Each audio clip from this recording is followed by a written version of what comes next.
Chers bien-aimés, je vous salue, chers frères et sœurs, au nom de Jésus-Christ.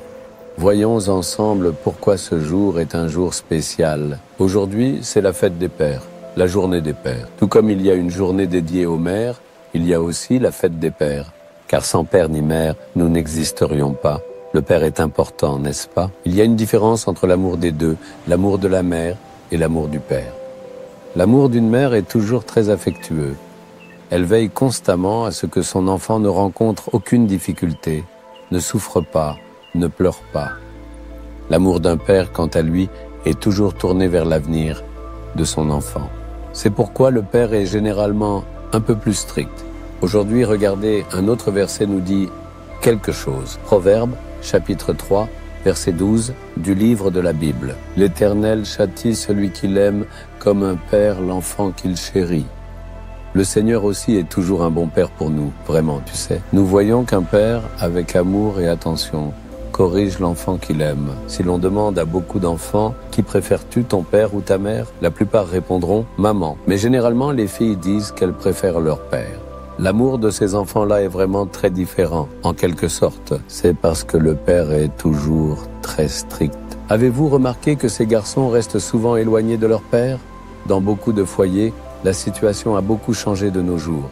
Parce que c'est le père qui impose la discipline, c'est le père qui punit, c'est le père qui est strict et remet les choses en ordre. C'est pourquoi beaucoup pensent que parfois même leur père ne les aime pas.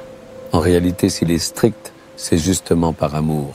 Beaucoup de gens, en réalité, comprennent mal l'amour d'un père. Est-ce qu'il punit vraiment le fils qu'il aime?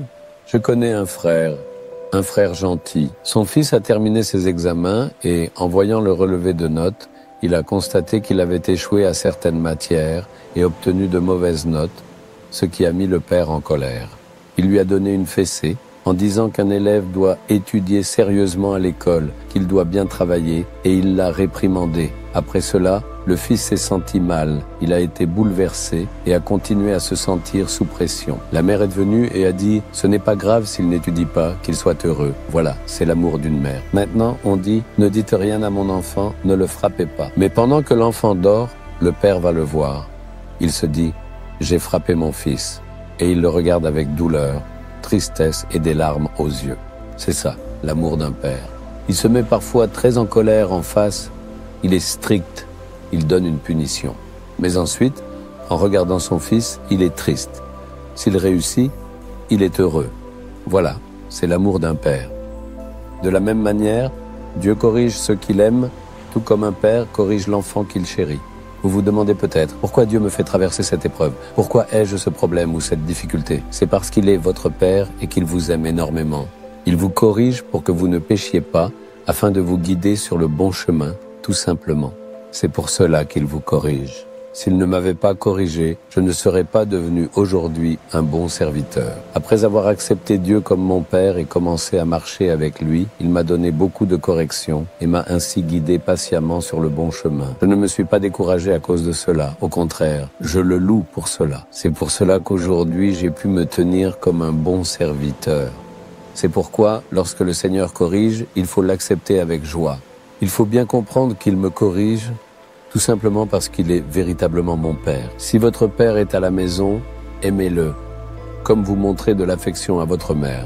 Souhaitez sincèrement quelque chose à votre Père et dites « Merci Seigneur de m'avoir donné un bon Père ». Remerciez sincèrement et profondément pour le fait d'avoir reçu un Père ferme. Un jour, j'ai eu l'occasion de rencontrer une personne qui occupait un poste élevé dans un port, c'est-à-dire un haut responsable du port.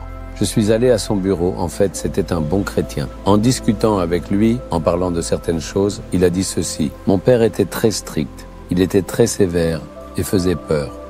À l'époque, si on ne travaillait pas bien à l'école, on se faisait battre. À ce moment-là, c'était très difficile pour moi, je me demandais pourquoi mon père était comme ça.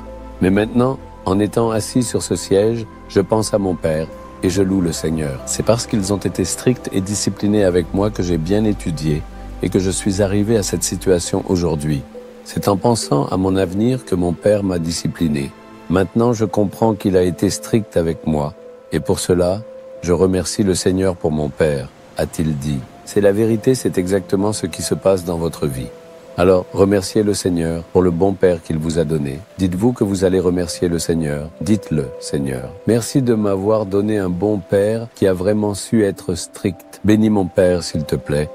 Accorde-lui une bonne santé, de nombreux bienfaits et une longue vie. Merci pour son amour envers moi.